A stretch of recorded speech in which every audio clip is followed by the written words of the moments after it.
Punjabi radio USA ਸੁਣ ਰਹੇ ਸਾਰੇ ਮਾਣਯੋਗ ਅਤੇ ਸਤਿਕਾਰ ਸਰੋਤਿਆਂ ਨੂੰ ਪਿਆਰ ਭਰੀ ਨਿੱਘੀ ਸਤਿ ਸ਼੍ਰੀ ਅਕਾਲ। ਸਭ ਨੂੰ ਜੈ ਨੂੰ ਆਖਦੇ ਹਾਂ। ਸੋ ਪ੍ਰੋਗਰਾਮ ਖਬਰ ਤੇ ਨਜ਼ਰ ਦੇ ਵਿੱਚ ਆਪ ਸਭ ਦਾ ਨਿੱਘਾ ਸਵਾਗਤ ਹੈ। ਮੇਰੇ ਨਾਲ ਪ੍ਰੋਗਰਾਮ ਖਬਰ ਤੇ ਨਜ਼ਰ ਦੇ ਵਿੱਚ ਜੁੜ ਚੁੱਕੇ ਨੇ ਮਿੰਟੂ ਗੁਰਸਰੀਆ ਜੀ ਮਲੋਟ ਸਟੂਡੀਓਜ਼ ਤੋਂ। ਮਿੰਟੂ ਜੀ ਨਿੱਘੀ ਜੀ ਆਇਆਂ ਨੂੰ ਪਿਆਰ ਭਰੀ ਸਤਿ ਸ਼੍ਰੀ ਅਕਾਲ। ਸ਼ੁਕਰੀਆ ਜੀ, ਸਭ ਨੂੰ ਸਤਿ ਸ਼੍ਰੀ ਅਕਾਲ ਜੀ। ਸਾਡੇ ਅੱਜ ਦੇ ਪ੍ਰੋਗਰਾਮ ਖਬਰ ਤੇ ਨਜ਼ਰ ਉਸ ਨੂੰ ਸਪਾਂਸਰ ਕਰਦੇ ਨੇ ਖਾਲਸਾ ਇੰਸ਼ੋਰੈਂਸ ਏਜੰਸੀ ਵਾਲੇ, ਜਿਨ੍ਹਾਂ ਦੇ ਕੋਲੋਂ ਤੁਸੀਂ ਹਰ ਇੱਕ ਤਰੀਕੇ ਦੀ ਇੰਸ਼ੋਰੈਂਸ ਕਰਵਾ ਸਕਦੇ ਹੋ। ਪੂਰੇ ਅਮਰੀਕਾ ਭਰ ਦੇ ਵਿੱਚ ਇੰਸ਼ੋਰੈਂਸ ਕਰਦੇ ਨੇ। ਇੰਸ਼ੋਰੈਂਸ ਬਾਰੇ ਪਤਾ ਕਰਨ ਲਈ ਕਾਲ 408-272-2500। ਨਾਲ ਹੀ Krishan Dhanota Yuba City, Satpal Singh Tracy, Jassi Gill Bakersfield, Major Singh Fresno, G and tire and lube, ਜਿਨ੍ਹਾਂ ਕੋਲ truck wash, oil change, air brake ਦਾ ਕੰਮ ਕਰਵਾ ਸਕਦੇ ਹੋ। ਨਵੇਂ ਪੁਰਾਣੇ ਟਾਇਰ ਖਰੀਦ ਸਕਦੇ ਹੋ। ਸੈਂਟਾਨੈਲਾ ਮਡੇਰਾ ਦੇ ਵਿੱਚ ਲੋਕੇਸ਼ਨ ਨੇ। ਕਾਲ ਨੇ ਮਸਹੋਤਾ 209-277-0113। ਨਾਲ ਹੀ Chicago pizza with the twist, ਜਿਨ੍ਹਾਂ ਦੇ ਕੋਲੋਂ ਤੁਸੀਂ ਹਰ ਤਰ੍ਹਾਂ ਦਾ veg, non veg, Indian style pizza order ਕਰ ਸਕਦੇ ਹੋ। ਪੀਜ਼ਾ ਆਰਡਰ ਕਰਨ ਦੇ ਲਈ ਇਹਨਾਂ ਦੀਆਂ ਬਹੁਤ ਸਾਰੀਆਂ ਲੋਕੇਸ਼ਨ ਦੀ ਜਾਣਕਾਰੀ ਲਈ ਵੈਬਸਾਈਟ ਵਿਜ਼ਿਟ ਕਰੋ chicagopizzatwist.com। 15% ਡਿਸਕਾਊਂਟ ਦੇ ਲਈ ਕੂਪਨ ਕੋਡ 1313 ਇਸਤੇਮਾਲ ਕਰ ਸਕਦੇ ਹੋ। ਦੇ ਨਾਲ ਹੀ West Coast truck driving school Fresno ਵਾਲੇ, ਜਿਹੜੇ ਕਿ ਤੁਹਾਨੂੰ ਟਰੱਕ ਦਾ ਲਾਇਸੈਂਸ ਬਹੁਤ ਹੀ ਵਧੀਆ ਸਿਖਲਾਈ ਦੇ ਕੇ ਘੱਟ ਸਮੇਂ ਦੇ ਵਿੱਚ ਲੈਣ ਦੇ ਵਿੱਚ ਸਹਾਇਤਾ ਕਰਦੇ ਨੇ। ਹੋਰ ਜਾਣਕਾਰੀ ਲਈ ਕਾਲ ਅਜੀਤ ਅਟਵਾਲ 559-374-4541। ਇਹਨਾਂ ਸਾਰਿਆਂ ਦਾ ਬਹੁਤ ਬਹੁਤ ਧੰਨਵਾਦ। ਜੇਕਰ ਤੁਸੀਂ ਜਾਂ ਕੋਈ ਹੋਰ ਕਾਰੋਬਾਰ ਇਸ ਪ੍ਰੋਗਰਾਮ ਨੂੰ ਸਪਾਂਸਰ ਕਰਨਾ ਚਾਹੁੰਦੇ ਹੋ, ਸੰਪਰਕ ਕਰੋ 408-722-7698 ਦੇ ਉੱਤੇ। ਗੱਲਬਾਤ ਦਾ ਸਿਲਸਿਲਾ ਮਿੰਟੂ ਜੀ ਸ਼ੁਰੂ ਕਰਦੇ ਹਾਂ। ਯੋਗੀ ਸਰਕਾਰ ਮੁਜ਼ੱਫਰਨਗਰ ਜਿਹੜੇ ਦੰਗਿਆਂ ਦਾ ਕੇਸ ਵਾਪਸ ਲਵੇਗੀ। ਦੇਖੋ, ਮੁਜ਼ੱਫਰਨਗਰ ਦੇ ਦੰਗੇ ਉਹ ਦੰਗੇ ਸੀਗੇ ਜਿੱਥੋਂ ਕਤਾਰਬੰਦੀ ਸ਼ੁਰੂ ਹੋਈ ਸੀ 2014 ਦੇ ਇਲੈਕਸ਼ਨ ਵਾਸਤੇ ਜੀ। ਇਸ ਦੰਗੇ ਦੇ ਵਿੱਚ, ਇਸ ਫਸਾਦ ਦੇ ਵਿੱਚ ਭਾਰਤੀ ਜਨਤਾ ਪਾਰਟੀ ਦੇ ਆਪਣੇ ਕੁਛ ਲੀਡਰ ਵੀ ਫਸੇ ਹੋਏ ਸੀਗੇ, ਸੁਮੀਤ ਸੋਮ ਵਰਗੇ। ਤਾਂ ਇਹਨਾਂ ਨੇ ਸ਼ੁਰੂ ਤੋਂ, ਜਦੋਂ ਤੋਂ ਇਹਨਾਂ ਨੇ ਸੱਤਾ ਸੰਭਾਲੀ ਯੂਪੀ ਦੇ ਵਿੱਚ, ਉਦੋਂ ਤੋਂ ਯਤਨ ਸ਼ੁਰੂ ਕਰ ਦਿੱਤੇ ਕਿ ਕਿਸੇ ਤਰੀਕੇ ਦੇ ਨਾਲ ਇਹ ਜਿਹੜੇ ਦੰਗਿਆਂ ਦੇ ਕੇਸ ਆ, ਫਸਾਦ ਦੇ ਕੇਸ ਆ, ਇਹਨਾਂ ਦੇ ਗਲੋਂ ਲਾਏ ਜਾਣ। ਤਾਂ ਉਦੋਂ ਸ਼ੁਰੂ ਦੇ ਵਿੱਚ ਜਦੋਂ ਇਹਨਾਂ ਨੇ ਇਸ ਤਰ੍ਹਾਂ ਦਾ ਪ੍ਰਸਤਾਵ ਲਿਆਂਦਾ ਸੀਗਾ, ਪ੍ਰਪੋਜ਼ਲ ਲਿਆਂਦਾ ਸੀਗਾ, ਉਹਦੀ ਵਿਰੋਧਤਾ ਵੀ ਹੋਈ, ਮੁਖਾਲਫਤ ਵੀ ਹੋਈ ਕਿ ਐਡਾ ਸੰਵੇਦਨਸ਼ੀਲ ਮਸਲਾ ਤੇ ਤੁਸੀਂ ਇਸ ਮਾਮਲੇ ਦੇ ਵਿੱਚ ਇਸ ਤਰ੍ਹਾਂ ਦਾ ਕੰਮ ਕਰਨ ਡਏ ਹੋ ਜਿਹੜਾ ਨਖੇਦੀ ਜਨ ਕਿਹਾ। ਪਰ ਉਦੋਂ ਇਹ ਚੀਜ਼ਾਂ ਥੋੜ੍ਹੀ ਦੇਰ ਤੱਕ ਥਮੀਆਂ ਰਹੀਆਂ। ਪਰ ਹੁਣ ਖਬਰ ਆਉਂਦੀ ਪਈ ਹੈ, ਦਾ ਟਾਈਮਸ ਆਫ ਇੰਡੀਆ ਨੇ ਅੱਜ ਕਾਫੀ ਵੱਡੀ ਰਿਪੋਰਟ ਛਾਪੀ ਹੈ ਇਸ ਮਾਮਲੇ ਦੇ ਮੁਤਲਕ। ਉਹ ਕਹਿੰਦੇ ਆ ਕਿ 100 ਤੋਂ ਵੀ ਵੱਧ ਦੋਸ਼ੀਆਂ ਦੇ ਖਿਲਾਫ ਚੱਲਦੇ 38 ਮੁਕੱਦਮੇ ਜਿਹੜੇ ਮੁਜ਼ੱਫਰਨਗਰ ਦੰਗਿਆਂ ਨਾਲ ਜੁੜੇ, ਉਹ ਵਾਪਸ ਲੈਣ ਦਾ ਫੈਸਲਾ ਕੀਤਾ, ਜਾਂ ਕਹਿ ਲਈਏ ਕਿ ਰੱਦ ਕਰਨ ਦਾ ਇਹਨਾਂ ਨੇ ਨਿਰਣਾ ਕੀਤਾ। ਤਾਂ ਹੁਣ ਜ਼ਾਰਾ ਜੀ ਗੱਲ ਆ ਕਿ ਜਿਹੜੇ 100 ਦੋਸ਼ੀ ਹੋਣਗੇ ਉਹ ਕਾਂਗਰਸੀ ਤੇ ਹੋਣਗੇ ਨਹੀਂ, ਉਹ ਮੁਸਲਮਾਨ ਤੇ ਹੋਣਗੇ ਨਹੀਂ, ਉਹ ਇਹਨਾਂ ਦੇ ਆਪਣੇ ਹੋਊਗੇ। ਸੋ ਕਹਿਣ ਦਾ ਭਾਵ ਇਹੋ ਆ ਕਿ ਆਪਣੇ ਬੰਦਿਆਂ ਨੂੰ ਇਹਨਾਂ ਨੇ ਆੜ ਲੈ ਕੇ ਕਿ ਜੀ ਇਹ ਰਾਜਨੀਤਿਕ ਬਦਲਾਖੋਰੀ ਹੋ ਰਹੀ ਸੀ, ਕਿ ਆਪਣੇ ਬੰਦਿਆਂ ਨੂੰ ਇਹਨਾਂ ਨੇ ਛੁਡਾ ਲੈਣਾ, ਜਾਂ ਕਹਿ ਲਈਏ ਕਿ ਉਹਨਾਂ ਦੀ ਜਾਨ ਜਿਹੜੀ ਆ ਉਹ ਕਾਨੂੰਨੀ ਸ਼ਿਕੰਜੇ ਚੋਂ ਕੱਢ ਦੇਣੀ। ਤਾਂ ਇਹ ਸਾਰਾ ਕੁਛ ਹੈ ਜਿਹੜਾ ਉਹ ਇੰਡੀਆ 'ਚ ਉੱਥੇ ਗੇੜ ਵਾਂਗੂ ਚੱਲਦਾ ਪਿਆ। ਕਿਉਂਕਿ ਮੱਧ ਪ੍ਰਦੇਸ਼ ਦੇ ਵਿੱਚ ਹੁਣ ਜਿਹੜੀ ਸਰਕਾਰ ਬਣੀ ਕਾਂਗਰਸ ਦੀ, ਉਹ ਵੀ ਕਹਿੰਦੇ ਆ ਕਿ ਅਸੀਂ ਆਪਣੇ ਬੰਦਿਆਂ ਦੇ ਖਿਲਾਫ ਜਿਹੜੇ ਮੁਕੱਦਮੇ ਬਣੇ ਆ ਉਹ ਵਾਪਸ ਲੈ ਲੈਣੇ ਆ। ਹਿਮਾਚਲ 'ਚ ਭਾਰਤੀ ਜਨਤਾ ਪਾਰਟੀ ਦੀ ਸਰਕਾਰ ਬਣੀ ਸੀ, ਤਾਂ ਉਹਨਾਂ ਨੇ ਵੀ ਪਹਿਲਾ ਐਲਾਨ ਇਹੋ ਕੀਤਾ ਸੀਗਾ। ਤਾਂ ਕਹਿਣ ਦਾ ਭਾਵ ਇਹ ਕਿ ਰਾਜਨੀਤਿਕ ਬਦਲਾਖੋਰੀ ਦੀ ਤਖਤੀ ਲਾ ਕੇ ਆਪਣੇ ਬੰਦਿਆਂ ਨੂੰ ਬੈਕ ਡੋਰ ਥਾਣੀ, ਪਿਛਲੇ ਦਰਵਾਜ਼ੇ ਥਾਣੀ ਕੱਢ ਕੇ ਲਿਜਾ ਰਹੇ ਆ। ਤਾਂ ਇਹ ਪੁੱਠੀ ਪਰਤ ਆ, ਕਿਉਂਕਿ ਇਹਦੇ ਨਾਲ ਹੁਣ ਦੇਖੋ ਮੁਜ਼ੱਫਰਨਗਰ ਦੰਗਿਆਂ ਦੇ ਜਿਹੜੇ ਪੀੜਤ ਆ ਉਹਨਾਂ ਨੂੰ ਇਨਸਾਫ ਕਦੋਂ ਮਿਲੇਗਾ? ਜਿਹੜੇ ਲੋਕ ਉੱਥੋਂ ਵਿਸਥਾਪਿਤ ਹੋਏ, ਜਿਸ ਤਰੀਕੇ ਨਾਲ ਉਜੜੇ ਉੱਥੋਂ, ਤਾਂ ਉਹਨਾਂ ਲੋਕਾਂ ਦੇ ਜ਼ਖਮਾਂ ਤੇ ਮੱਲਮ ਲਾਉਣ ਦੀ ਥਾਂ ਤੇ ਇਹ ਤੇ ਫਿਰ ਮਿਰਚਾਂ ਭੁੱਕਣ ਵਾਲੀ ਗੱਲ ਹੈ ਨਾ। ਮਿਰਚਾਂ ਭੁੱਕਣ ਵਾਲੀ ਗੱਲ ਹੈ ਕਿ ਤੁਸੀਂ ਉਹਨਾਂ ਦੋਸ਼ੀਆਂ ਨੂੰ ਬਚਾ ਰਹੇ ਹੋ ਔਰ ਆੜ ਲੈ ਰਹੇ ਹੋ ਜੀ ਰਾਜਨੀਤਿਕ ਬਦਲਾਖੋਰੀ ਦੀ। ਇਹ ਬਹੁਤ ਵੱਡੀ ਖਬਰ ਆ। ਯੋਗੀ ਆਦਿੱਤਿਆਨਾਥ ਆਪਣੇ ਕਾਰਜਕਾਲ ਦੇ ਦੌਰਾਨ ਇਹੋ ਜਿਹਾ ਕੋਈ ਵੀ ਕੰਮ ਨਹੀਂ ਕਰ ਸਕਿਆ ਹੁਣ ਤੱਕ, ਜਿਹਨੂੰ ਆਪਾਂ ਕਹੀਏ ਕਿ ਹਾਂ ਯੋਗੀ ਆਦਿੱਤਿਆਨਾਥ ਹੈ ਜਿਹੜਾ ਉਹ ਬੜਾ ਸਰਬ ਸਾਂਝਾ ਮੁੱਖ ਮੰਤਰੀ ਬਣ ਕੇ ਚੱਲਦਾ ਪਿਆ। ਹਾਲ ਦੀ ਘੜੀ ਉਹ ਇੱਕ ਵਿਸ਼ੇਸ਼ ਜਿਹੜੀ ਵਿਚਾਰਧਾਰਾ, ਇੱਕ ਵਿਸ਼ੇਸ਼ ਜਿਹੜਾ ਧਰਮ ਆ, ਉਹਦਾ ਇੱਕ ਨੁਮਾਇੰਦਾ ਬਣ ਕੇ ਵਿਚਰਦਾ ਪਿਆ। ਪਬਲਿਕ ਦਾ ਨੁਮਾਇੰਦਾ ਨਹੀਂ ਬਣਿਆ ਹਾਲੇ ਤੱਕ। ਪਬਲਿਕ ਦਾ ਨੁਮਾਇੰਦਾ ਬਣਨਾ ਬਾਕੀ ਆ। ਜੀ ਜੀ ਜੀ। ਅਗਲੀ ਜਿਹੜੀ ਮਿੰਟੂ ਜੀ ਗੱਲ ਕਰਦੇ ਹਾਂ, ਕਹਿੰਦੇ ਵਿਸ਼ਵ ਹਿੰਦੂ ਪਰਿਸ਼ਦ ਨੇ ਰਾਮ ਮੰਦਰ ਨਿਰਮਾਣ ਮੁਹਿੰਮ ਰੋਕ ਦਿੱਤੀ ਆ। ਦੇਖੋ, ਮਸਲਾ ਇਹ ਆ ਕਿ ਇਸ ਸਮੇਂ ਹੋਰ ਇਹਨਾਂ ਦੇ ਕੋਲ ਕੋਈ ਚਾਰਾ ਵੀ ਨਹੀਂ ਬਚਿਆ। ਤੁਹਾਨੂੰ ਯਾਦ ਹੋਣਾ ਕਿ ਆ ਪਿਛਲੇ ਦਿਨੀ 2 ਧਰਮ ਸੰਸਥਾ ਹੋਈਆਂ ਨੇ। ਇੱਕ ਸਵਾਮੀ ਸਵਰੂਪਾਨੰਦ ਦੀ, ਸਵਾਮੀ ਸਵਰੂਪਾਨੰਦ ਨੂੰ ਕਾਂਗਰਸੀ ਕਿਹਾ ਜਾਂਦਾ ਕਿ ਕਾਂਗਰਸ ਪੱਖੀ ਆ, ਤਾਂ ਦੂਸਰੀ ਇੱਧਰਲੇ ਪਾਸੇ ਹੋਈ ਸੀਗੀ ਜਿਹਦੇ ਵਿੱਚ ਵਿਸ਼ਵ ਹਿੰਦੂ ਪਰਿਸ਼ਦ, ਮੋਹਨ ਭਾਗਵਤ ਐਰਾ ਵਗੈਰਾ ਸ਼ਾਮਲ ਹੋਏ ਸੀਗੇ। ਤਾਂ ਇਹ ਜਿਹੜੀ ਧਰਮ ਸੰਸਦ ਸੀਗੀ ਉਹਦੇ ਵਿੱਚ ਭਾਗਵਤ ਨੇ ਆਖਿਆ ਸੀਗਾ ਕਿ ਰਾਮ ਮੰਦਿਰ ਲਈ ਥੋੜਾ ਇੰਤਜ਼ਾਰ ਕਰਨਾ ਪਊਗਾ, ਤਾਂ ਉੱਥੇ ਇੱਕ ਵਿਵਾਦ ਹੋ ਗਿਆ ਸੀਗਾ, ਇਹਨਾਂ ਦੇ ਖਿਲਾਫ ਉੱਥੇ ਨਾਅਰੇ ਲੱਗੇ ਸੀਗੇ, ਮਾਹੌਲ ਇਹਨਾਂ ਦੇ ਉਲਟ ਬਣ ਗਿਆ ਸੀਗਾ, ਉਹ ਵੀਡੀਓ ਵੀ ਵਾਇਰਲ ਹੋਈਆਂ।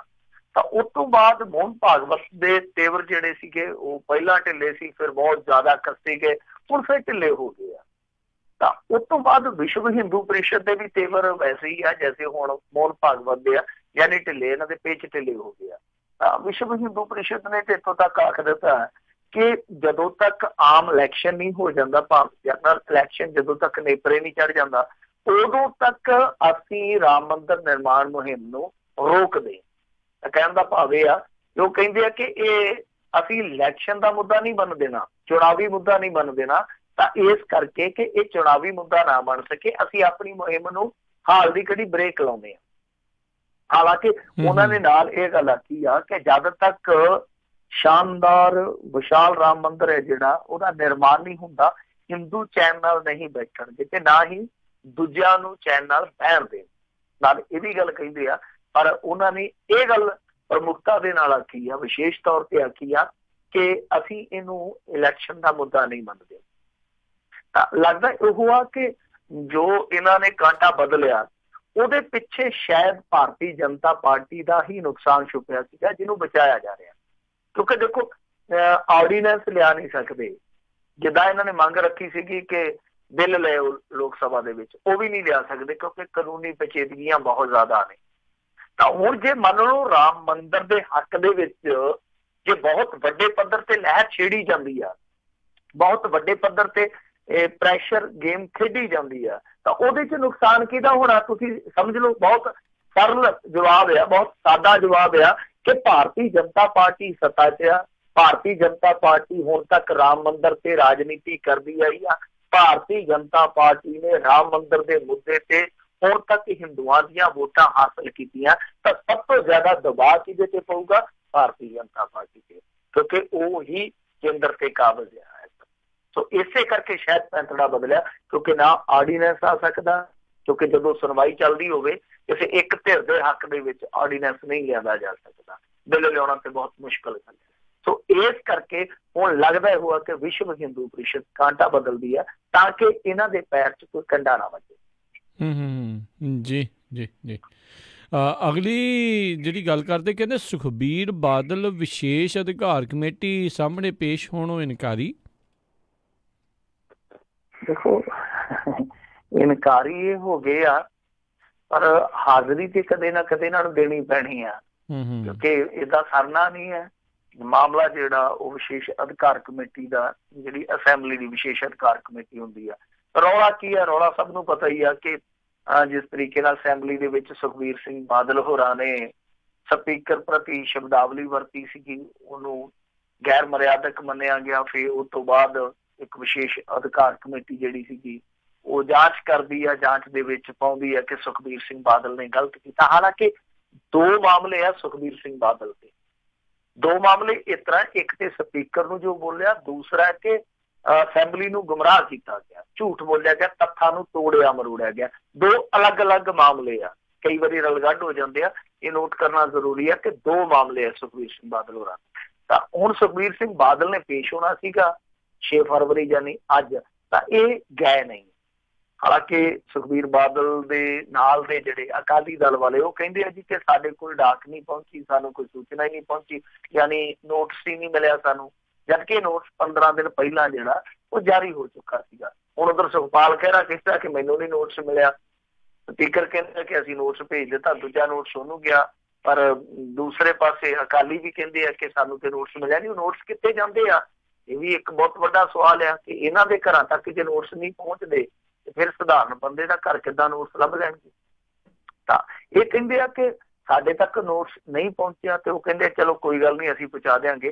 ਤਾਂ ਉਹਨਾਂ ਨੇ ਮੇਰੇ ਖਿਆਲ ਦੇ ਨਾਲ ਫਿਰ ਇੱਕ ਨੋਟਿਸ ਜਿਹੜਾ ਜਾਰੀ ਕੀਤਾ। ਹੁਣ ਇਹਨਾਂ ਦੀ ਸ਼ਾਇਦ ਪੇਸ਼ੀ ਹੈ ਜਿਹੜੀ ਉਹ 19 ਫਰਵਰੀ ਪਾਈ ਗਈ ਆ ਕਿ 19 ਨੂੰ ਪੇਸ਼ ਹੁੰਦੇ ਆ ਜਾਂ 19 ਨੂੰ ਵੀ ਇਨਕਾਰੀ ਰਹਿੰਦੇ ਆ। ਤਾਂ ਇਹ ਇੱਕ ਯਤਨ ਇਉਂ ਲੱਗਦਾ ਕਿ ਕਿਸੇ ਤਰੀਕੇ ਦੇ ਨਾਲ 5-7 ਹਫ਼ਤੇ ਆ ਜਿਹੜੇ ਉਹ ਕੱਢ ਲਏ ਜਾਣ, ਕਿਉਂਕਿ ਇਸ ਸਮੇਂ ਸੁਖਬੀਰ ਸਿੰਘ ਬਾਦਲ ਬੜੀ ਸ਼ਿੱਦਤ ਦੇ ਨਾਲ ਆਪਣੇ ਕਾਡਰ ਨੂੰ ਮੁੜ ਖੜਾ ਕਰਦਾ ਪਿਆ, ਜੋੜਦਾ ਪਿਆ, ਹੌਸਲਾ ਦਿੰਦਾ ਪਿਆ। Sukhbir with selfie with Sukhbir, ਜਿਵੇਂ ਕੈਪਟਨ ਦੇ ਨਾਲ ਕਾਫੀ ਵਾਲਾ ਪ੍ਰੋਗਰਾਮ ਚੱਲਿਆ ਸੀਗਾ, ਓਦਾਂ ਇਹਨਾਂ ਨੇ ਇੱਕ ਪ੍ਰੋਗਰਾਮ ਵਿੱਢਿਆ ਹੋਇਆ। ਤਾਂ ਇਸ ਸੂਰਤ ਦੇ ਵਿੱਚ ਕਿ ਇਲੈਕਸ਼ਨ ਜਿਹੜਾ ਬਿਲਕੁਲ ਮੋਢਿਆਂ ਤੇ ਖੜਿਆ, ਉਸ ਸੂਰਤ ਦੇ ਵਿੱਚ ਜੇ ਮੰਨ ਲਓ ਉੱਥੋਂ ਝਟਕਾ ਮਿਲ ਜਾਂਦਾ ਅਸੈਂਬਲੀ, ਕਿਉਂਕਿ ਕਾਰਵਾਈ ਹੋ ਸਕਦੀ, ਬੜੀ ਸਖਤ ਕਾਰਵਾਈ ਹੋ ਸਕਦੀ ਆ, ਮੈਂਬਰਸ਼ਿਪ ਵੀ ਦਾਅ ਤੇ ਲੱਗ ਸਕਦੀ ਆ, ਕਿਉਂਕਿ ਕਮੇਟੀਆਂ ਦੇ ਵਿੱਚ ਜਿਨ੍ਹਾਂ ਦੀ ਬਹੁਤ ਗਿਣਤੀ ਆ ਉੱਥੇ ਅਸੈਂਬਲੀ 'ਚ, ਉਹਨਾਂ ਦਾ ਹੀ ਦਬਦਬਾ ਰਹਿੰਦਾ, ਸਪੀਕਰ ਵੀ ਉਹਨਾਂ ਦਾ। ਤਾਂ ਇਸ ਕਰਕੇ ਸੁਖਬੀਰ ਸਿੰਘ ਬਾਦਲ ਸ਼ਾਇਦ ਇਸ ਮਾਮਲੇ ਨੂੰ ਥੋੜਾ ਜਿਹਾ ਹੋਰ ਲਟਕਾਉਣਾ ਚਾਹੇਗਾ ਕਿ ਇਹ ਮਾਮਲਾ ਜਿਹੜਾ ਥੋੜੇ ਜਿਹੇ ਹਫ਼ਤੇ ਹੋਰ ਲਟਕ ਜਾਵੇ, ਤਾਂ ਕਿ ਇਹਦਾ ਪ੍ਰਭਾਵ ਕਿਤੇ ਬਣੀ ਬਣਾਈ ਖੀਰ ਜਾਣੀ ਜੋ ਇਹਨਾਂ ਨੇ ਕੰਪੇਨ ਸ਼ੁਰੂ ਕੀਤੀ ਆ ਉਹਦੇ ਤੇ ਨਾ ਪੈ ਜਾਵੇ। ਕਿਉਂਕਿ ਇਹ ਰਾਜਨੀਤਿਕ ਪੈਂਤੜਾ ਜਾਪਦਾ ਕਿ ਇੱਕ ਵਾਰੀ ਹੋਰ ਵੇਖਿਆ ਜਾਵੇ ਕਿ ਨੋਟਿਸ ਕੀ ਕਹਿੰਦੇ ਆ, ਤਾਂ ਫਿਰ ਦੂਜੀ ਦਫਾ ਹੁਣ ਦੇਖਣਗੇ ਕਿ ਨੋਟਿਸ ਕਿਸ ਤਰ੍ਹਾਂ ਦਾ ਕੀ ਹੋ ਸਕਦਾ। ਜੇ ਉਹਦੇ 'ਚ ਟਾਲਾ ਕੀਤਾ ਜਾ ਸਕਦਾ ਹੋਇਆ ਤਾਂ ਮੇਰੇ ਖਿਆਲ ਦੇ ਨਾਲ ਇੱਕ ਦਫਾ ਫਿਰ ਟਾਲਾ ਕਰ। ਜੀ ਜੀ, ਅਗਲੀ ਮਿੰਟੂ ਜੀ ਖਬਰ ਦੇ ਤੇ ਨਜ਼ਰ ਮਾਰਦੇ, ਕਹਿੰਦੇ ਸਾਬਕਾ ਫੌਜ ਮੁਖੀ ਟਕਸਾਲੀਆਂ ਵਿੱਚ ਜਾ ਰਲਿਆ, ਹੌਲੀ ਹੌਲੀ ਟਕਸਾਲੀਆਂ ਦਾ ਟੋਲਾ ਵੱਡਾ ਹੋ ਰਿਹਾ। ਹਾਂ, ਪਹਿਲਾਂ ਅਕਾਲੀ ਸੀ, ਹੁਣ ਟਕਸਾਲੀ ਆ। ਕੱਲ ਨੂੰ ਪਤਾ ਨਹੀਂ ਕੀ ਹੋਣਗੇ। ਜੇ ਸਿੰਘ ਜੀ ਖੈਰ ਪਹਿਲਾਂ ਫੌਜ ਦੇ ਮੁਖੀ ਸੀਗੀ, ਫਿਰ ਇਹ ਸੀਗੇ ਰਾਜਪਾਲ, ਫਿਰ ਅਕਾਲੀ, ਹੁਣ ਟਕਸਾਲੀ। ਯਾਨੀ ਕੁਛ ਵੀ ਹੋ ਸਕਦਾ ਰਾਜਨੀਤੀ 'ਚ। ਜਿਹੜਾ ਬੰਦਾ ਆ ਗਿਆ ਉਹ ਕਿਤੇ ਵੀ ਪਹੁੰਚ ਸਕਦਾ, ਕਿਤੇ ਵੀ ਖੜ ਸਕਦਾ। ਤਾਂ ਜੇ ਸਿੰਘ ਅੱਜ ਟਕਸਾਲੀ ਦਲ 'ਚ ਸ਼ਾਮਲ ਹੋ ਗਏ ਆ। ਉਹਨਾਂ ਨੇ ਤੇ ਇਹਨੂੰ ਬਹੁਤ ਵੱਡਾ ਮਾਰਕਾ ਦੱਸਿਆ ਟਕਸਾਲੀਆਂ ਨੇ। ਤਾਂ ਵੈਸੇ ਟਕਸਾਲੀਆਂ ਨੇ ਅੱਜ ਮਾਨ ਧੜੇ ਨੂੰ, ਧਿਆਨ ਸਿੰਘ ਮਾਢੋ ਹੋਰਾਂ ਨੂੰ ਜਵਾਬ ਦੇ ਦਿੱਤਾ। ਉਹ ਕਹਿੰਦੇ ਕਿ ਇਹਨਾਂ ਦੀ ਵਿਚਾਰਧਾਰਾ ਖਾਲਿਸਤਾਨੀ ਵਿਚਾਰਧਾਰਾ, ਇਸ ਕਰਕੇ ਅਸੀਂ ਇਹਨਾਂ ਦੇ ਨਾਲ ਅਲਾਇੰਸ ਨਹੀਂ ਕਰ ਸਕਦੇ। ਉਹਨਾਂ ਨੇ ਬਰਗਾੜੀ ਮੋਰਚੇ ਵਾਲਿਆਂ ਨੇ ਆਪਣੇ ਬੰਦੇ ਵੀ ਐਲਾਨ ਦਿੱਤੇ ਆ। ਉਹ ਬਰਗਾੜੀ ਵਾਲਾ ਮੋਰਚਾ ਕਹਿੰਦੇ ਕਿ ਹੁਣ ਦੂਸਰੇ ਪੜਾਅ ਤੇ ਆ ਗਿਆ, ਹੁਣ ਵੋਟਾਂ ਮੰਗਾ ਕੇ ਉਹਨਾਂ ਨੇ ਵੀ ਆਪਣਾ ਝੰਡਾ ਬੁਲੰਦ ਕਰ ਦਿੱਤਾ। ਤਾਂ ਇੱਧਰ ਇਹਨਾਂ ਨੇ ਵੀ ਇਹ ਕੰਮ ਸ਼ੁਰੂ ਕੀਤਾ ਹੋਇਆ ਕਿ ਵੱਡੇ ਵੱਡੇ ਨਾਮਚੀਨ ਬੰਦੇ ਆ ਜਿਹੜੇ ਉਹ ਦਲ ਦੇ ਵਿੱਚ ਸ਼ਾਮਲ ਕੀਤੇ ਜਾਣ। ਜੇ ਸਿੰਘ ਨੇ ਇੱਕ ਵਾਰੀ ਫੇਰ ਕਿਹਾ, ਕਹਿੰਦਾ ਕਿ ਮੈਨੂੰ ਪਟਿਆਲੇ ਦੇ ਵਿੱਚ ਖਿਲਾਰ ਕੇ ਇਹਨਾਂ ਨੇ ਸਾਜ਼ਿਸ਼ ਦਾ ਸ਼ਿਕਾਰ ਬਣਾਇਆ। ਯਾਨੀ ਕਹਿਣ ਦਾ ਭਾਵ ਇਹ ਆ ਕਿ ਮੈਨੂੰ ਵੋਟਾਂ ਦੇ ਵਿੱਚ ਠੱਲ ਦਿੱਤਾ। ਮੁੜ ਕੇ ਇਹਨਾਂ ਦੋਨਾਂ ਧਿਰਾਂ ਨੇ, ਯਾਨੀ ਕੈਪਟਨ ਤੇ ਬਾਦਲ, ਇਹਨਾਂ ਦੋਨਾਂ ਧਿਰਾਂ ਨੇ ਸਮਝੌਤਾ ਕਰ ਲਿਆ, ਮੈਂ ਰਗੜਿਆ ਗਿਆ। ਸੋ ਹੁਣ ਉਹ ਕਹਿੰਦੇ ਆ ਕਿ ਜੇ ਪਾਰਟੀ ਕਹੂਗੀ ਤੇ ਫਿਰ ਚੋਣ ਲੜਨ ਨੂੰ ਮੈਂ ਤਿਆਰ ਹਾਂ। ਵੈਸੇ ਫਿਰੋਜ਼ਪੁਰ ਤੋਂ ਉਹਨਾਂ ਨੇ ਚੋਣ ਲੜਨ ਦਾ ਸੰਕੇਤ ਪਹਿਲਾਂ ਹੀ ਦੇ ਦਿੱਤਾ ਸੀਗਾ। ਤੇ ਦੂਜੇ ਪਾਸੇ ਨਾਲ ਜੇ ਸਿੰਘ ਹੋਰਾਂ ਨੇ ਕਿਹਾ ਕਿ ਚੋਣ ਸਿਰਫ ਇਸ ਕਰਕੇ ਲੜ ਰਹੇ ਆ ਕਿਉਂਕਿ ਉਹਨਾਂ ਦਾ ਮਕਸਦ ਹੈ ਲੋਕਾਂ ਦੀ ਸੇਵਾ ਕਰਨਾ। ਦੇਖੋ ਇਸ ਮਾਮਲੇ ਦੇ ਵਿੱਚ ਸਹੀ ਆ ਗੱਲ, ਤਰਕ ਸਹੀ ਹੈ ਉਹਨਾਂ ਦਾ ਕਿ ਉਹ ਸੇਵਾ ਕਰਨਾ ਹੈ। ਔਰ ਹਰੇਕ ਰਾਜਨੀਤਿਕ ਬੰਦਾ ਇਹੋ ਗੱਲ ਹੀ ਕਹਿੰਦਾ ਕਿ ਮੈਂ ਰਾਜਨੀਤੀ ਦੇ ਵਿੱਚ ਸੇਵਾ ਕਰਨਾ ਆ, ਹੋਰ ਮੇਰਾ ਕੱਖ ਦਾ ਮੰਤਵ ਨਹੀਂ ਹੈ, ਮੈਂ ਤੇ ਲੋਕਾਂ ਦਾ ਭਲਾ ਕਰਨਾ ਹੈ। ਤੇ ਭਲਾਈ ਦੀ ਸਪਲਾਈ ਕਰਨੀ ਆ ਆਪਾਂ ਤਾਂ ਭਾਈ। ਪਰ ਉਸ ਤੋਂ ਬਾਅਦ ਫਿਰ ਜੋ ਹੁੰਦਾ ਆਪਾਂ ਨੂੰ ਸਭ ਨੂੰ ਪਤਾ। ਮੇਰੇ ਖਿਆਲ ਦੇ ਨਾਲ ਜੇ ਸਿੰਘ ਵਰਗੇ ਬੰਦੇ ਨੂੰ ਰਾਜਨੀਤੀ 'ਚ ਆਉਣ ਤੋਂ ਕੋਈ ਨਹੀਂ ਰੋਕ ਸਕਦਾ, ਪਰ ਆਉਣ ਤੋਂ ਪਹਿਲਾਂ ਸੋਚਣਾ ਜ਼ਰੂਰ ਚਾਹੀਦਾ। ਕਿਉਂਕਿ ਰਾਜਨੀਤੀ ਦਾ ਚਿੱਕੜ ਤੁਹਾਨੂੰ ਪਤਾ ਹੀ ਹੈ ਕਿ ਇਹ ਲੀੜੇ ਸਫੇਦ ਨਹੀਂ ਰਹਿਣ ਦਿੰਦਾ, ਚਿੱਟੇ ਨਹੀਂ ਰਹਿਣ ਦਿੰਦਾ। ਜਿੰਨਾ ਮਰਜ਼ੀ ਤੁਸੀਂ ਉਹਨੂੰ ਧੋ ਕੇ ਲਿਸ਼ਕਾ ਕੇ ਆ ਜਾਓ ਪੁਸ਼ਾਕ। ਤਾਂ ਦੂਜੀ ਗੱਲ ਇਹ ਆ ਕਿ ਜੇ ਤੁਸੀਂ ਸੇਵਾ ਕਰਨੀ ਆ ਤਾਂ ਸੇਵਾ ਮੇਰੇ ਖਿਆਲ ਦੇ ਨਾਲ ਸਭ ਤੋਂ ਵੱਡੀ ਸੇਵਾ ਇਹ ਕਰ ਸਕਦੇ ਸੀਗੇ ਜਿਹੜੇ ਇਸ ਸਮੇਂ ਪਾਕਿਸਤਾਨ ਦੀਆਂ ਜੇਲ੍ਹਾਂ ਦੇ ਵਿੱਚ ਜੰਗੀ ਕੈਦੀ ਰੁਲਦੇ ਪਏ ਆ।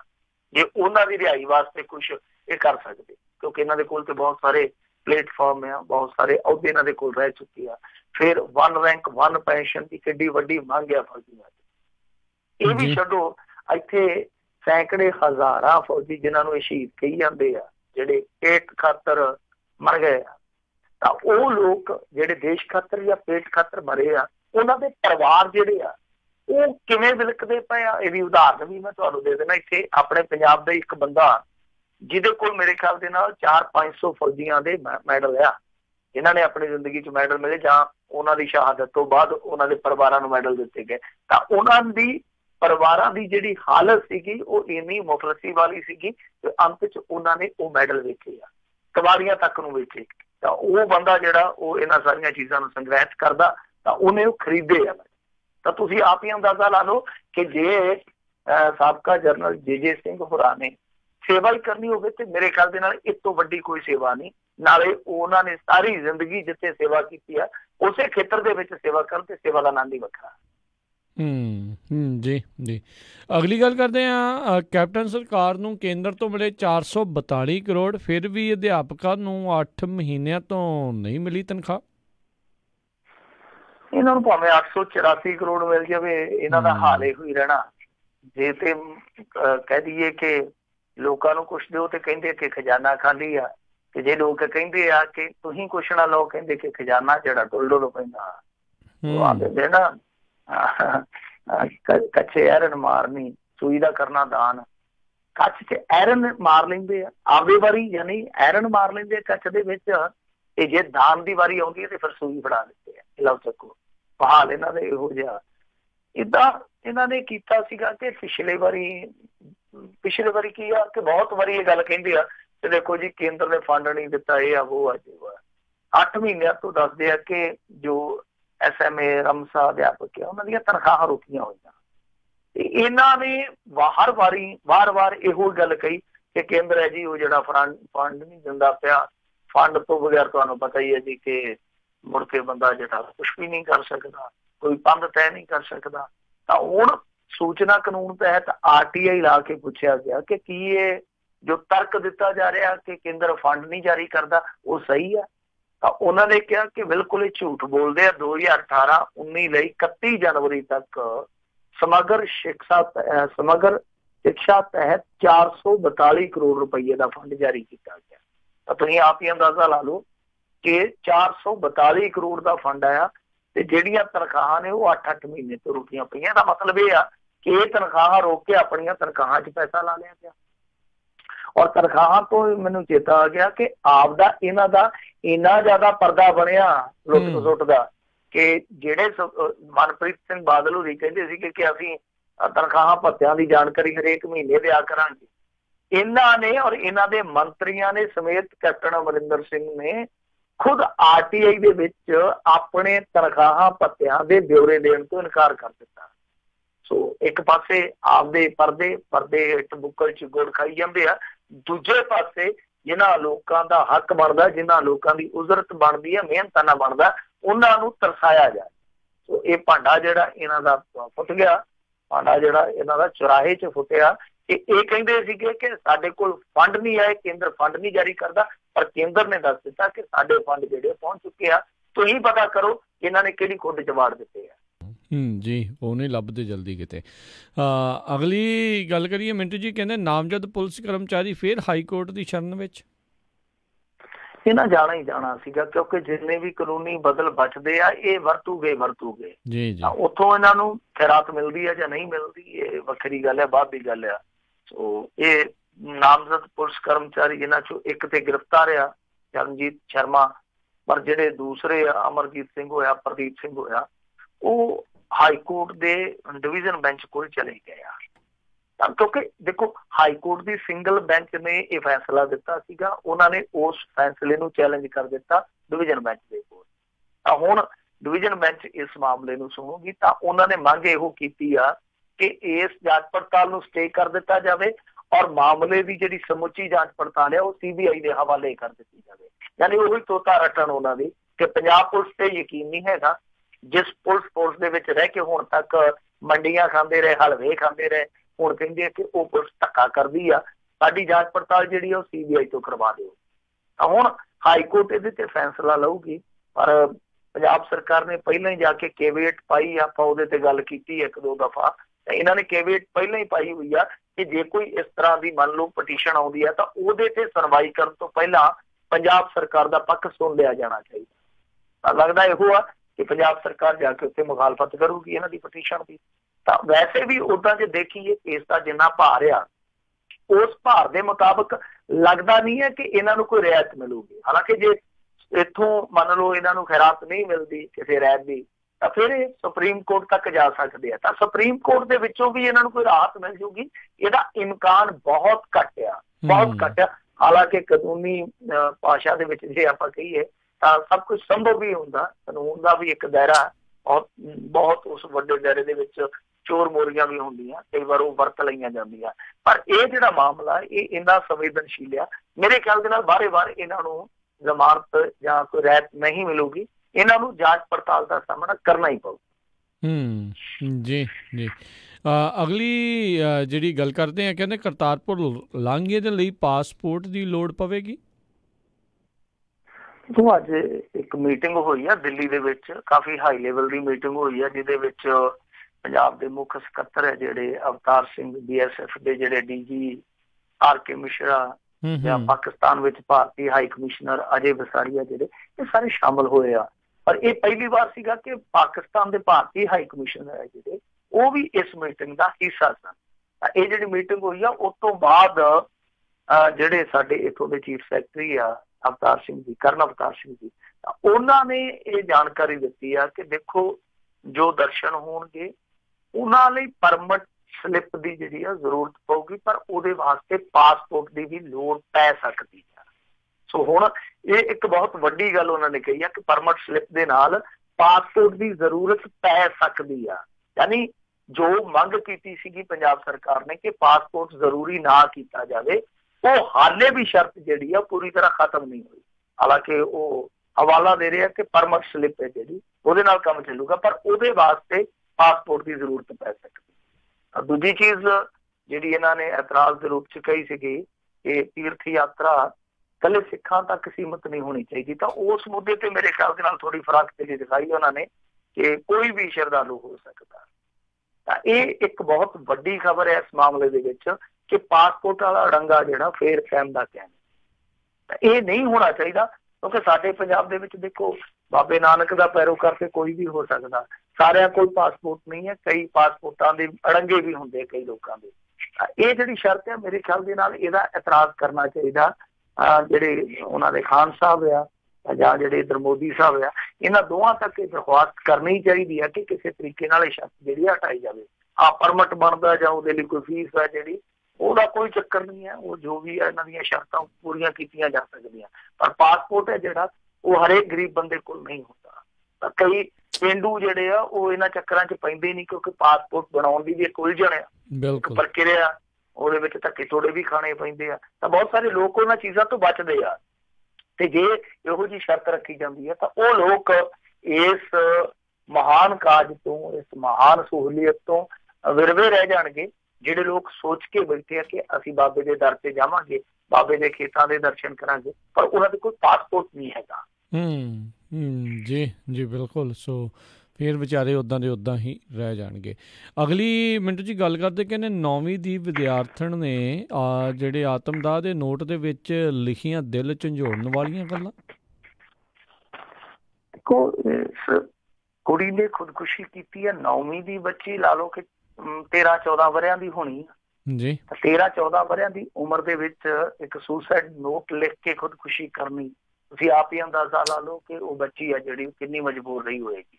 ਤਾਂ ਉਹਦਾ ਸੁਸਾਈਡ ਨੋਟ ਵੈਸੇ ਵੀ ਪੜ੍ਹ ਕੇ ਜਿਹੜੀਆਂ ਭੋਗਾਂ ਨਿਕਲ ਪੈਂਦੀਆਂ, ਤਾਂ ਉਹਨੇ ਕਾਫੀ ਲੰਮਾ ਚੌੜਾ ਸੁਸਾਈਡ ਨੋਟ ਲਿਖਿਆ। ਔਰ ਉਹਦੇ ਵਿੱਚ ਜੋ ਨੋਟ ਦਾ ਮਜ਼ਮੂਨ ਆ ਉਹ ਇਹੋ ਹੀ ਕਹਿੰਦਾ ਕਿ ਕੋਈ ਟੀਚਰ ਸੀਗਾ, ਇੱਕ ਟੀਚਰ ਦਾ ਨਾਂ ਲਿਆ, ਉਸ ਟੀਚਰ ਨੇ ਬਹੁਤ ਜ਼ਿਆਦਾ ਤੰਗ ਕੀਤਾ ਹੋਇਆ ਸੀ ਬੱਚਿਆਂ ਨੂੰ, ਔਰ ਖਾਸ ਤੌਰ ਤੇ ਕਿ ਜੇ ਕੋਈ ਬੋਲਦਾ ਸੀ ਕਿਸੇ ਨਾਲ, ਸਟੂਡੈਂਟ ਕੋਈ ਨਾਲ ਦੇ ਨਾਲ, ਜਾਂ ਕੋਈ ਚੀਜ਼ ਵੀ ਮੰਗ ਲੈਂਦਾ ਸੀਗਾ ਤੇ ਥੱਪੜ ਪੈਂਦੇ ਸੀ।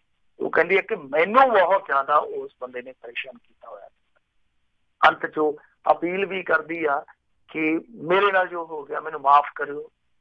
ਛੋਟੀ ਭੈਣ ਨੂੰ ਸੰਬੋਧਨ ਕਰਕੇ ਕਹਿੰਦੀ ਆ ਕਿ ਮੈਂ ਉਹਨੂੰ ਬਹੁਤ ਪਿਆਰ ਕਰਦੀ, ਉਹਨੂੰ ਦੱਸਿਓ, ਪਰ ਮੈਂ ਮਜਬੂਰ ਹਾਂ, ਮੈਂ ਕਦਮ ਚੁੱਕ ਰਹੀ ਹਾਂ, ਪਰ ਤੁਸੀਂ ਉਸ ਬੰਦੇ ਨੂੰ ਛੱਡਿਓ ਨਾ, ਮੈਨੂੰ ਇਨਸਾਫ ਜ਼ਰੂਰ ਦਿਵਾਇਓ। ਤਾਂ ਮੈਂ ਉਹਦੇ ਤੋਂ ਦੁਖੀ, ਜਾਨੀ ਆਪਣੇ ਟੀਚਰ ਤੋਂ ਦੁਖੀ ਹੋ ਕੇ ਇਹ ਕਦਮ ਚੁੱਕ ਰਿਹਾ। ਸੋ ਇਸ ਛੋਟੀ ਜਿਹੀ ਬੱਚੀ ਨੇ ਜਿਸ ਤਰੀਕੇ ਦੇ ਨਾਲ ਉਹ ਸੁਸਾਈਡ ਨੋਟ ਲਿਖਿਆ, ਉਹ ਵਾਕਈ ਆਪਣੇ ਆਪ ਦੇ ਵਿੱਚ ਬਹੁਤ ਦੁਖੀ ਕਰਨ ਵਾਲੀ ਘਟਨਾ। ਪਰ ਇਹਦੇ ਵਿੱਚ ਦੂਸਰੀ ਦੁਖੀ ਕਰਨ ਵਾਲੀ ਘਟਨਾ ਇਹ ਆ ਕਿ ਇੱਕ ਟੀਚਰ ਦਾ ਇਹੋ ਜਿਹਾ ਵਿਹਾਰ, ਨਾਲ ਉਹਨੇ ਸੁਸਾਈਡ ਨੋਟ ਦੇ ਵਿੱਚ ਇਹ ਵੀ ਲਿਖਿਆ ਕਿ ਜੇ ਤੁਹਾਨੂੰ ਮੇਰੀ ਗੱਲ ਤੇ ਯਕੀਨ ਨਾ ਆਵੇ ਤੁਸੀਂ ਸਟੂਡੈਂਟਾਂ ਨੂੰ ਵਰਚਾ ਕੇ ਪੁੱਛ ਲਿਓ, ਤੁਹਾਨੂੰ ਆਪੇ ਦੱਸ ਦਿਆ। ਤਾਂ ਇਹਦਾ ਮਤਲਬ ਹੈ ਕਿ ਕੁਛ ਨਾ ਕੁਛ ਕਲਾਸ ਦੇ ਵਿੱਚ ਗਲਤ ਹੋ ਰਿਹਾ ਸੀ। ਪਰ ਜੇ ਗਲਤ ਹੋ ਰਿਹਾ ਸੀਗਾ ਤਾਂ ਕੀ ਸਕੂਲੀ ਪ੍ਰਬੰਧਨ ਨੇ ਕਦੇ ਇਹਨਾਂ ਚੀਜ਼ਾਂ ਤੇ ਗੌਰ ਨਹੀਂ ਕੀਤਾ?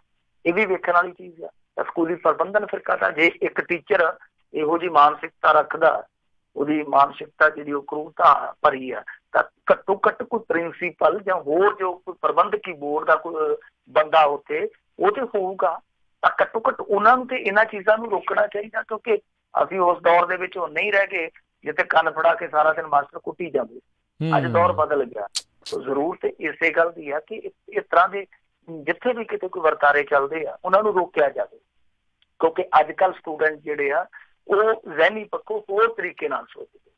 ਇਹ ਬਹੁਤ ਮੰਦਭਾਗੀ ਘਟਨਾ, ਤੇ ਉਸ ਤੋਂ ਵੀ ਮੰਦਭਾਗੀ ਘਟਨਾ ਇਹ ਆ ਕਿ ਜੋ ਗੁਰੂ ਚੇਲੇ ਦਾ ਰਿਸ਼ਤਾ ਆਪਾਂ ਬਹੁਤ ਮੁਕੱਦਸ ਰਿਸ਼ਤਾ ਹੁਣ ਤੱਕ ਦੇਖਦੇ ਆਏ ਆ, ਉਸ ਰਿਸ਼ਤੇ ਦੇ ਵਿੱਚ ਹੁਣ ਖਾਈ ਜਿਹੜੀ ਆ ਉਹ ਇੰਨੀ ਡੂੰਘੀ ਹੋ ਗਈ ਆ ਕਿ ਉਹਦੇ ਵਿੱਚ ਜਾਨਾਂ ਵੀ ਡਿੱਗ ਰਹੀਆਂ, ਔਰ ਜਾਨਾਂ ਕਦੇ ਚੇਲੇ ਦੀ ਡਿੱਗ ਪੈਂਦੀ ਆ, ਕਦੇ ਕਦੇ ਗੁਰੂ ਦੀ ਵੀ ਡਿੱਗ ਪੈਂਦੀ। ਜੀ ਜੀ ਜੀ। ਅਤੇ ਮਿੰਟੂ ਜੀ ਬਹੁਤ ਬਹੁਤ ਤੁਹਾਡਾ ਧੰਨਵਾਦ ਕਰਦੇ ਹਾਂ, ਤੁਸੀਂ ਜਿਹੜੇ ਜੀ ਸਾਡੇ ਨਾਲ ਜੁੜੇ ਇਹਨਾਂ ਖਬਰਾਂ ਬਾਰੇ ਜਾਣਕਾਰੀ ਦਿੱਤੀਆਂ। ਅਗਲੀ ਵਾਰ ਤੱਕ ਲਈ ਬੜੀ ਮਿਹਰਬਾਨੀ, ਪਿਆਰ ਭਰੀ ਸਤਿ ਸ਼੍ਰੀ ਅਕਾਲ ਜੀ। ਸਤਿ ਸ਼੍ਰੀ ਅਕਾਲ ਜੀ। ਸਰੋਤਿਓ, ਇੱਥੇ ਸਾਡਾ ਅੱਜ ਦਾ ਪ੍ਰੋਗਰਾਮ ਖਬਰ ਤੇ ਨਜ਼ਰ ਸਮਾਪਤ ਹੈ। ਮਿਲਦੇ ਹਾਂ ਅਗਲੀ ਵਾਰ, ਉਦੋਂ ਤੱਕ ਲਈ ਮੇਰੇ ਵੱਲੋਂ ਵੀ ਪਿਆਰ ਭਰੀ ਨਿੱਘੀ ਸਤਿ ਸ਼੍ਰੀ ਅਕਾਲ ਜੀ। ਉਹਦੇ ਵਾਸਤੇ ਰਹੋ, ਹੱਸਦੇ ਖੇਲਦੇ ਰਹੋ, ਸੁਣਦੇ ਰਹੋ ਪੰਜਾਬੀ ਰੇਡੀਓ USA।